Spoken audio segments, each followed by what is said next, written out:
단 한 달 만에 우크라이나는 러시아를 상대로 연이어 승리를 거두고 있습니다. 우크라이나인들은 자신들의 영토를 되찾으며 러시아군을 격파하고 대규모 영토를 탈환하고 있습니다. 이 모든 것은 우연히 일어난 일이 아닙니다. 우크라이나는 혁신과 뛰어난 전술을 결합한 두려운 전투력으로 성장했으며 그 결과 전선의 주요 지역에서 해방을 이루어 러시아의 진격을 저지하고 있습니다.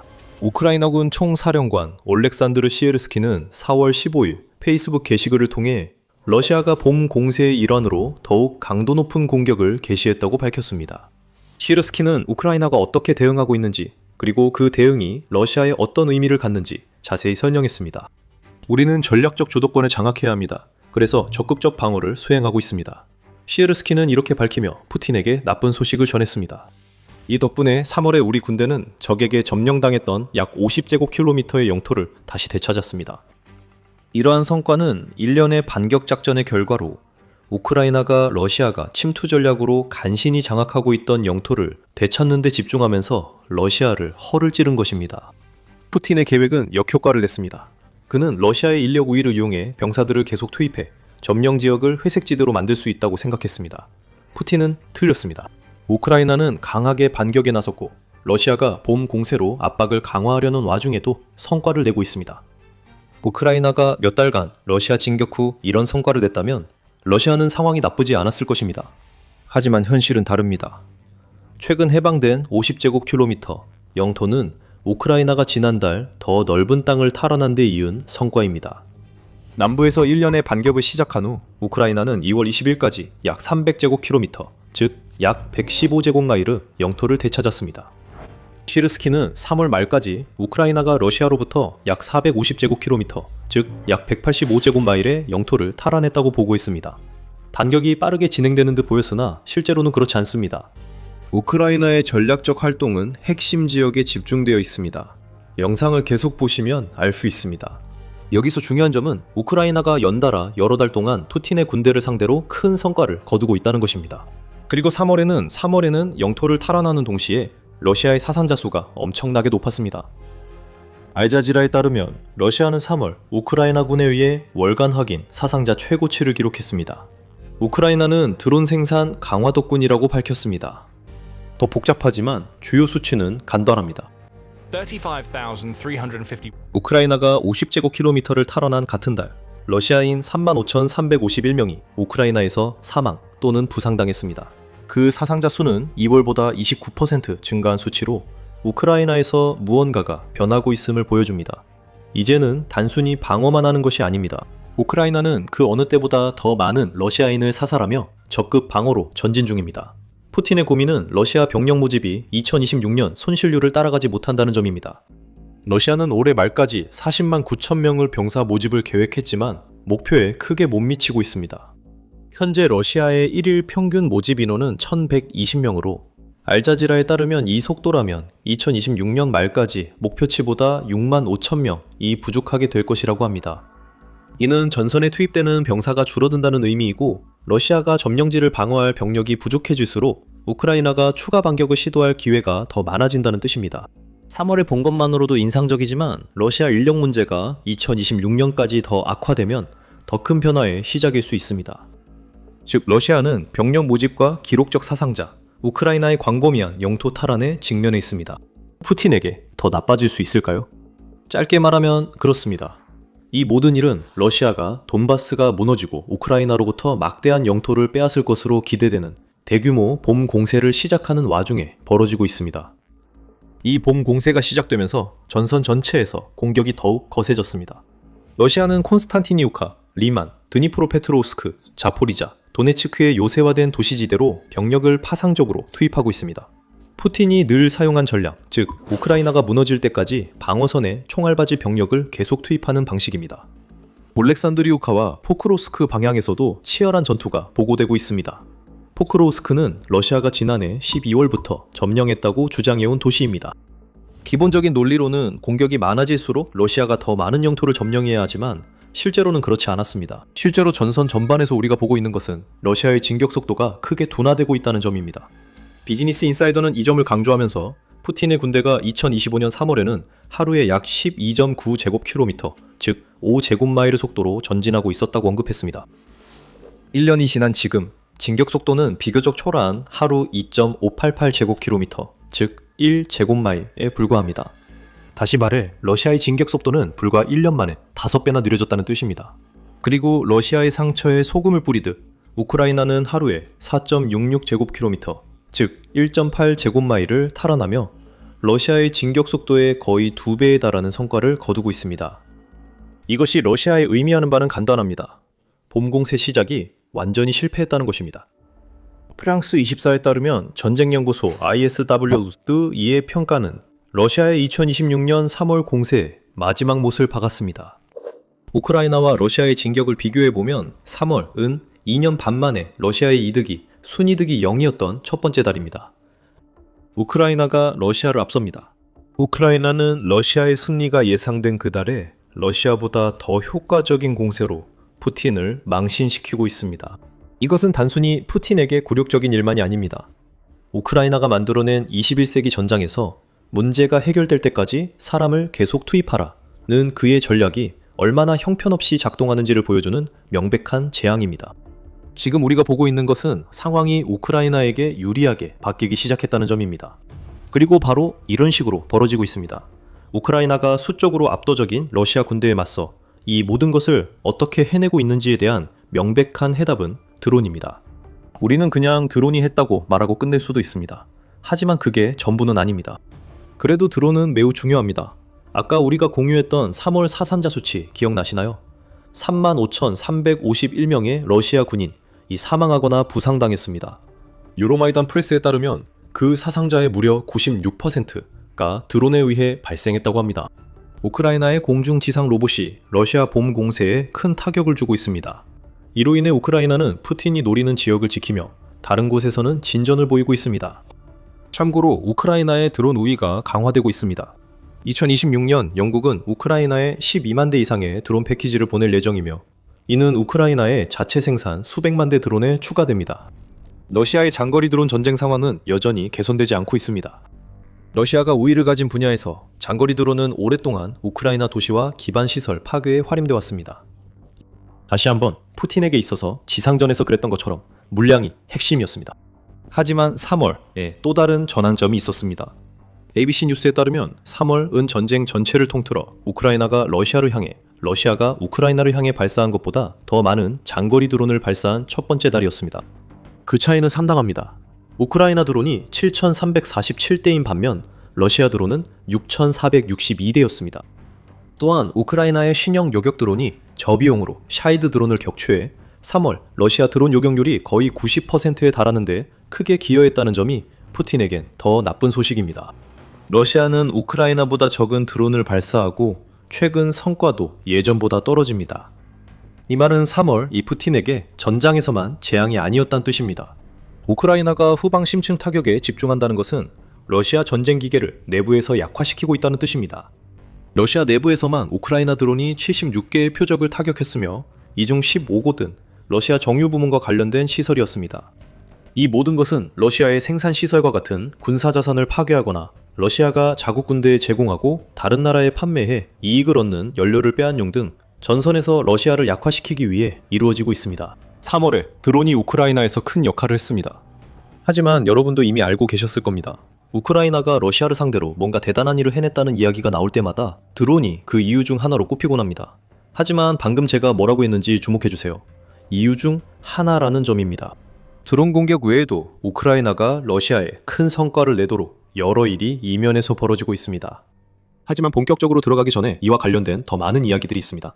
더 밀리터리 쇼가 유익하다면 채널 구독 부탁드립니다. 시르스키의 말에는 50제곱킬로미터 주장 외에도 주목해야 할 점이 있었습니다. 시르스키는 적극적 방어라는 표현을 사용했는데 이 용어는 많은 사람들이 생각하는 것보다 훨씬 더 많은 의미를 담고 있습니다. 시에르스키 자신도 그 이유에 대해 몇 가지 단서를 제공했는데 그는 우리는 러시아의 수적 우위에 우크라이나의 전투작전의 질로 맞서고 있으며 적이 우리의 규칙에 따라 움직이도록 강요하고 임무 완수 기한을 계속 미루게 만들고 있다고 말했습니다. 그는 우크라이나가 러시아와 점령지 모두에서 러시아의 군사 및 방위산업 단지를 타격해 러시아의 공격 능력을 약화시키고 있다고 덧붙였습니다. 우크라이나 국방장관 미하일로 페도로프도 2026년 초 우크라이나가 주도권을 잡고 공격에 나설 필요성에 대해 언급했습니다. 지난 1월 페도로프는 우크라이나가 러시아의 전사자 수를 늘리는 데 집중할 것이라고 말하며 러시아의 월간 복귀불능 병력 손실을 5만 명으로 설정했다고 밝혔습니다. 우크라이나군의 체계적 개혁이 결합되면 우크라이나가 러시아의 주도권을 잡을 수 있다고 했습니다. 이것이 현재 전장에서 보이는 모습입니다. 하지만 주도권을 잡는다고 해서 우크라이나가 현재 약 1200km, 즉 약 745마일에 이르는 전선 전체에서 대대적인 반격을 시작한다는 의미는 아닙니다. 우크라이나는 그보다 훨씬 더 영리하게 행동하고 있습니다. 3월과 2월에 러시아를 상대로 성과를 거둘 수 있었던 이유는 우크라이나가 반격 전략에서 구역별 접근 방식을 취했기 때문입니다.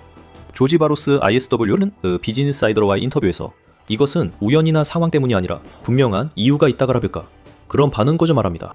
우크라이나가 몇 달 동안 주요 구역에서 러시아의 방어력을 약화시켜온 과정을 설명하면서 오늘날 우리가 보고 있는 반격 작전의 토대를 마련했다고 말합니다.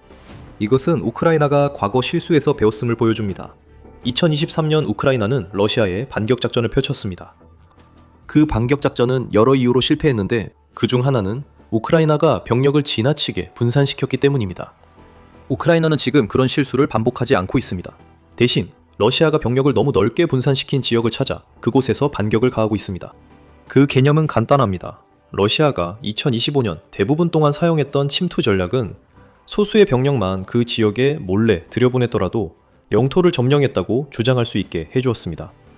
이러한 소규모 방어 거점들이 바로 우크라이나가 지금 노리고 있는 목표이며 그 결과는 명확하게 드러나고 있습니다. 러시아가 약한 곳을 우크라이나가 공격하고 러시아가 정말로 점령하고 싶어하는 지역에서는 굳건한 방어를 유지하면서 이러한 공격을 감행합니다. 이런 방어는 큰 사상자를 내며 러시아를 약화시킵니다. 푸틴은 준비도 없이 병력을 전장에 분산시켜야 합니다. 그러한 예상치 못한 병력 이동은 러시아를 더욱 약화시키고 우크라이나가 성과를 거둘 수 있는 더 많은 기회를 만들어냅니다. 러시아가 지금 공격을 시도하는 올렉산드리브카와 드니프로페트로우스크가 그런 지역으로 비즈니스 인사이더가 지목했습니다. 그리고 우리가 2026년에 우크라이나의 반격에 대해 듣기 시작하기 전에도 우크라이나는 어떤 전략을 펼칠지에 대한 힌트를 우리에게 주고 있었습니다. 우크라이나는 하르키우주의 쿠얀스크로 향하면서 12월 말에 그 도시를 점령하려는 러시아의 시도를 분쇄했습니다. 이 과정에서 쿠피안스크가 함락됐다는 블라디미르 푸틴과 그의 측근들의 주장을 일축했습니다. 그것은 우크라이나의 현재 전략에 대한 초기 통찰을 제공했습니다. 우크라이나는 전략적으로 중요하지 않은 지역에서는 러시아가 영토를 차지하도록 두고 실제로 러시아의 장기 계획에 영향을 미치는 핵심 영토를 되찾는 데 집중하고 있습니다. 쿠피안스크에서 우크라이나가 평화협상에 앞서 러시아의 힘 과시 시도를 꺾었습니다. 이제 올렉산드리에브카와 드니프로페트롭스크에서 우크라이나는 도네츠크의 자국 병력을 보호하기 위한 러시아의 완충지대 구축을 막는 한편 자포리자에서의 러시아 진격 시도도 밀어내고 있습니다. 이는 우크라이나의 작전 계획이 성숙해졌으며 러시아의 의도를 더 잘 예측하고 방어가 어려운 곳에서 효과적으로 대응하고 있음을 보여줍니다. 비즈니스 인사이더에 따르면 우크라이나 델타 시스템은 클라우드 기반 전장 관리 시스템으로 드론과 부대들의 실시간 데이터를 우크라이나가 검토할 수 있게 하며 큰 역할을 하고 있습니다. 우크라이나는 지속적으로 최신 정보를 입수하여 작전 계획에 반영하고 있습니다. 우크라이나의 접근 방식이 성숙해졌다는 점은 군 지휘 체계에서도 볼 수 있습니다. 우리는 이미 페도로프가 우크라이나군 구조 개편을 진행 중이라고 언급했습니다. 우크라이나는 부대 간의 협조를 강화하고 작전 계획을 지원하는 핵심 시스템으로 전환하고 있습니다. 이 모든 변화는 이미 전선에 반영되고 있으며 중거리 타격에 대한 우크라이나의 새로운 집중과 함께 이루어지고 있습니다. 우크라이나는 도네츠크 등 점령지에서 더 많은 표적을 타격 중입니다. 이는 기존 FPV 드론보다 멀리 가면서도 장거리 드론보다 저렴한 신형 드론 도입 덕분입니다. 우리는 앞서 우크라이나가 러시아의 방공망을 표적으로 삼고 있다는 점을 언급했습니다. 이것에도 분명한 목적이 있습니다. 키예프 인디펜던트에 따르면 2025년 6월부터 2026년 3월 사이에 우크라이나는 러시아 방공 시스템을 상대로 429회의 공격을 감행했다고 합니다. 이런 공격들이 현재의 중거리 공격을 가능하게 했습니다. 우크라이나는 이러한 공격을 통해 점령지에 있는 러시아의 탄약과 샤이드 드론 저장소를 타격하고 있습니다. 우크라이나가 지휘소와 병력 집결지를 타격해 러시아는 필요한 것을 제대로 갖추지 못한 최전방 부대를 투입할 수밖에 없는 상황입니다. 이것이 가능해진 것은 한때 러시아의 후방 인프라를 보호하던 방공망이 무력화되었기 때문입니다. 이로 인해 우크라이나가 러시아의 군수 및 보급선을 타격할 수 있는 안전한 공중 통로가 만들어졌습니다. 우크라이나의 전략은 복잡하고 많은 조율이 필요합니다. 하지만 다음과 같이 요약할 수 있습니다. 우크라이나는 러시아를 내부에서 약화시켜 이사몰과 같은 반격 기회를 만들고 있습니다. 이런 반격이 전쟁을 끝낼 수 있을까요? 아니요. 원래 그 목적은 아닙니다. 다시 말하지만 이 모든 것은 시에르스키가 언급한 적극적 방어에 관한 것입니다. 우크라이나는 다른 지역을 더 잘 방어할 수 있도록 영토와 전략적 거점을 확보하고 있습니다. 도네츠크를 예로 들어보겠습니다. 이제 우크라이나가 러시아가 완충지대로 사용하려 했던 남부 영토를 해방시켰기 때문에 더 많은 병력을 북쪽과 도네츠크 지역으로 보낼 수 있게 되었습니다. 러시아가 이에 대응하려면 원래 도네츠크로 보내려던 병력을 남쪽으로 보내야 합니다. 우크라이나가 다른 전장에서 주도권을 잡으면서 러시아의 도네츠크 진격 시도가 약화되었습니다. 또 다른 요인도 있습니다. 러시아가 우크라이나 전술을 파악할 때쯤 우크라이나는 푸틴에게 새로운 놀라움을 줍니다. 키예프 포스트에 따르면 우크라이나는 지하 경로로 병력과 군사 장비를 이동 중입니다. 그 매체는 추가 정보를 제공하지 않았지만 우크라이나가 조성한 살상 구역에 터널 네트워크를 구축하는 데 투자한 것은 알려져 있습니다. 그 터널들은 러시아 침입자 매복 공격에 사용됐으며 지금도 사용 중일 것입니다. 우크라이나가 만든 지하 네트워크가 이제 충분히 커져 터널을 보급로로 쓸 수 있을지도 모릅니다. 러시아는 그런 일을 예상하지 못했습니다. 그게 핵심입니다. 속도와 혁신은 우크라이나가 러시아보다 항상 가진 핵심 이점이었습니다. 지금 이 순간에도 우크라이나는 러시아와 실제로 싸우고 있는 군부대에 연구와 개발을 접목시키기 위해 노력하고 있다고 전략국제문제연구소 CSIS 주장합니다. 또한 우크라이나는 방공요원 훈련 체계를 개선했다고 밝혔습니다. 이로써 기술적 우위를 활용해 러시아에 타격을 주고 있습니다. 시에르스키는 우크라이나 군대가 가만히 있지 않는다고 말합니다. 우크라이나군은 매달 자국이 실시한 전투작전에 대한 평가를 진행하며 이를 통해 전술을 다듬고 모든 군 지휘 계층에서의 협조를 어떻게 개선할 수 있을지 파악합니다. 우크라이나는 항상 발전 방법을 찾고 있습니다. 푸틴은 오래된 전술로 전쟁만 치르는데 만족했을 것입니다. 러시아는 여전히 적응에 어려움을 겪고 있습니다. 네, 러시아가 우크라이나에 드론을 쓰지만 2026년에도 2022년과 같은 소모전 전략을 계속하며 점점 실패하고 있습니다. 우크라이나가 러시아로부터 50제곱킬로미터를 되찾은 것을 믿을 수 없는 승리라고 할 때 단순히 영토만을 의미하는 것은 아닙니다. 물론 중요하지만 우크라이나에게 더 중요한 건 이런 성과가 나라의 지속적인 적응과 성장 능력 덕분이라는 점입니다. 푸틴의 침공은 매우 잔혹했지만 우크라이나를 세계 강력한 군사 강국 중 하나로 만들었습니다. 이제 반격이 시작됐습니다. 우크라이나는 영토를 되찾고 기록적인 수의 러시아 병사들을 격파하면서 주도권을 잡고 있습니다. 2026년 봄은 러시아의 최종 승리 공세가 예정됐으나 오히려 우크라이나가 러시아 침공을 영원히 끝낼 시작점처럼 보였습니다. 이건 우크라이나만의 이야기가 아닙니다. 러시아 손실이 늘자 블라디미르 푸틴은 점점 현실과 멀어지고 있습니다. 크렘린도 전선 상황이 위급하다고 경고합니다. 블라디미르 푸틴의 망상과 우크라이나의 진화가 결합해 푸틴의 우크라이나 꿈이 끝날 수 있습니다. 이유가 궁금하다면 영상을 시청해보세요. 이 영상을 재미있게 보셨다면 구독 버튼을 눌러 우크라이나의 최신 상황에 대한 저희 분석을 놓치지 마세요. 시청해주셔서 감사합니다.